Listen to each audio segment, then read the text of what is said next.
ഛത്തീസ്ഗഡിലെ കന്യാസ്ത്രീകളുടെ മോചനം കൈകാര്യം ചെയ്തപ്പോൾ നേതൃത്വം അമിതാവേശം കാട്ടിയെന്ന ബി.ജെ.പി കോർ കമ്മിറ്റി യോഗത്തിൽ വിമർശനം. വിഷയത്തിൽ ഇടപെട്ടതിൽ തെറ്റില്ല, എന്നാൽ മറ്റ് പരിവാർ സംഘടനകളെ കൂടി വിശ്വാസത്തിൽ എടുത്ത് പോകണമായിരുന്നുവെന്നും വിമർശനം ഉയരുകയാണ്. എസ് രാഗിൻ നൽകും വിവരങ്ങൾ. രാഗിൻ, നേരത്തെ ഇതുമായി ബന്ധപ്പെട്ട് സംഘപരിവാർ സംഘടന ബി.ജെ.പിയിലെ ആശയക്കുഴപ്പങ്ങളൊക്കെ ഉണ്ടായിരുന്നു. ഇതിപ്പോൾ യോഗത്തിൽ എന്ത് വിമർശനമായിട്ടാണ് വരുന്നത്? ബി.ജെ.പി സംസ്ഥാന കോർ കമ്മിറ്റി യോഗമാണ് ഇന്ന് കൊച്ചിയിൽ ചേർന്നത്. പുനഃസംഘടിപ്പിക്കപ്പെട്ട ശേഷം നടന്ന ആദ്യ കോർ കമ്മിറ്റി യോഗമാണ്. ഈ യോഗത്തിലാണ് ഒരു വിമർശനം വന്നത്. അതായത് ഈ ഛത്തീസ്ഗഡിലെ കന്യാസ്ത്രീകളുടെ മോചനവുമായി ബന്ധപ്പെട്ട വിഷയത്തിൽ ഇടപെട്ടതിൽ തെറ്റില്ല, പക്ഷേ അതിലൊരു അമിതാവേശം കാട്ടി എന്ന വിമർശനമാണ് ചില നേതാക്കൾ ഉന്നയിച്ചത്. കൃഷ്ണദാസ് പക്ഷത്തെയും അതോടൊപ്പം തന്നെ വി മുരളീധര പക്ഷത്തെയും ചില നേതാക്കൾ ഉന്നയിച്ചിട്ടുണ്ട് എന്നതാണ് വ്യക്തമാകുന്നത്. ഈ ഘട്ടത്തിൽ പരമ്പരാഗതമായി ബി.ജെ.പിക്ക് വോട്ട് ചെയ്യുന്ന വോട്ടർമാർക്ക് ചില ആശയക്കുഴപ്പങ്ങൾ ഈ വിഷയവുമായി ബന്ധപ്പെട്ട് ഉണ്ടാകും. അത് ചിലപ്പോൾ തിരിച്ചടിയാകും.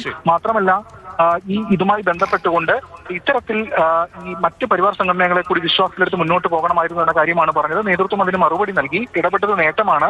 ഈ പരിവാർ സംഘടനകളെ കാര്യങ്ങൾ ബോധിപ്പിച്ചിട്ടുണ്ട്, അവർക്കത് വിശ്വാസമായിട്ടുണ്ട്. ഒരു തന്ത്രപരമായ സ്റ്റാൻഡുകൾ ചില ഘട്ടങ്ങളിൽ അല്ലെങ്കിൽ ചില വിഷയങ്ങളിലടക്കം എടുക്കേണ്ടതായിട്ടുണ്ട് എന്നതടക്കമുള്ള കാര്യങ്ങൾ പറഞ്ഞു. ഇതിനോടൊപ്പം തന്നെ സുരേഷ് ഗോപിയുടെ മൗനവുമായി ബന്ധപ്പെട്ട വിഷയത്തിലും ചില നേതാക്കൾ നീരസം പ്രകടിപ്പിച്ചു. എന്ത് കാരണം കൊണ്ടായാലും മറുപടി പറയാതിരിക്കുന്നത് ചിലപ്പോൾ തെറ്റായ സന്ദേശം നൽകും എന്നതാണ് അവർ മുന്നോട്ട് വെച്ചിട്ടുള്ള കാര്യം. എന്തായാലും ഇതുൾപ്പെടെയുള്ള കാര്യങ്ങൾ ഇന്ന് കോർ കമ്മിറ്റിയിലേക്ക് വന്നു. ശരി രാഗിൻ.